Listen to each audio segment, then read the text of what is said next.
What we're facing together is, in essence, the crime of the century. It's not going to be very readily apparent immediately.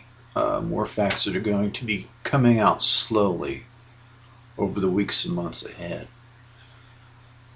The opposition, the guilty parties, the criminals, are using a shoot the messenger strategy in order to smear me as a racist, a sexual deviant, and a mentally ill drug addict in order to change the subject away from their criminality. They're using this particular strategy because it works. Uh, you don't defend, you attack, attack, attack. And let's face it, they've got plenty of fodder to work with. Extremely explosive statements, hate speech. However, some of this is going to be real, some of it is going to be a lie.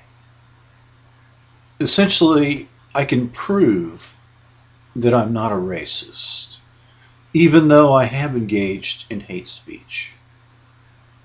And that's because of the life I've lived. I'm going to give you a very quick synopsis. We'll just retrace my steps.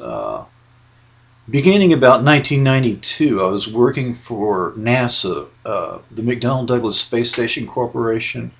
I quit my job and went back to school in order to teach ESL, English as a Second Language, to be a school teacher for minority students from other countries.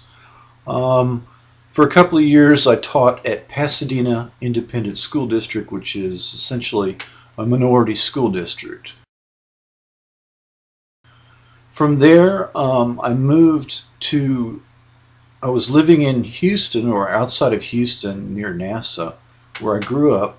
I moved into an inner city neighborhood to immerse myself in Spanish, and in order to teach at the Aldine Independent School District, which is even more of a minority school district. So I taught there for a couple of years. Now I lived in the Heights. So the Houston Heights is essentially the largest Hispanic neighborhood in Houston. A city of about 3.5 or more million people. This is in 1993, 1994. Now, after working at Aldine Independent School District for a couple of years, I moved to the northeast side of Houston, to the east side of Houston. And this was also a minority neighborhood, largely African American.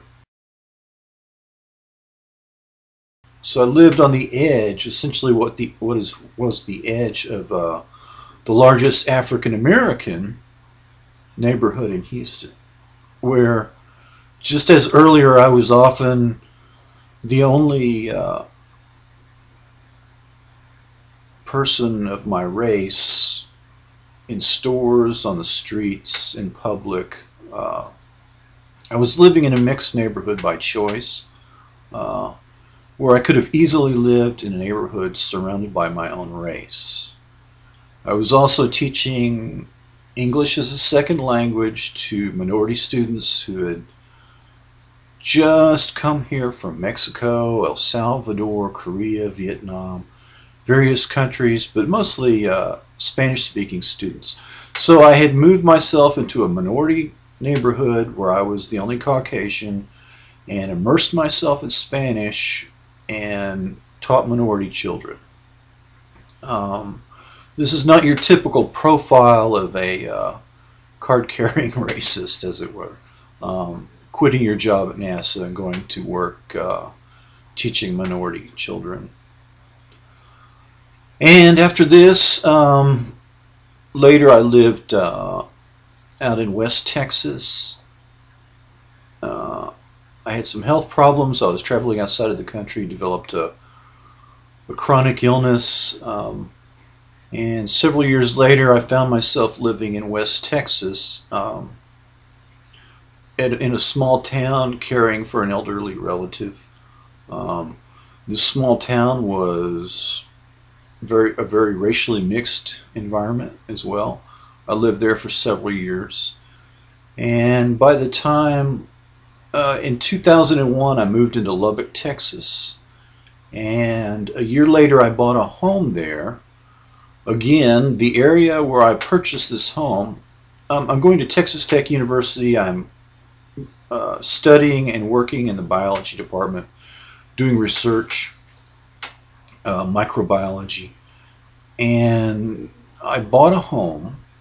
I have the documentation. Our family bought a home in a mixed neighborhood where, once again, I was the minority.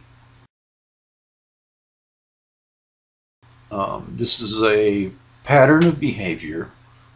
So if you find, you're not going to find people who are averse to other races working in this type of community, living in these types of communities, or purchasing a home in a mixed neighborhood where you are the minority. It's not the profile of that kind of person.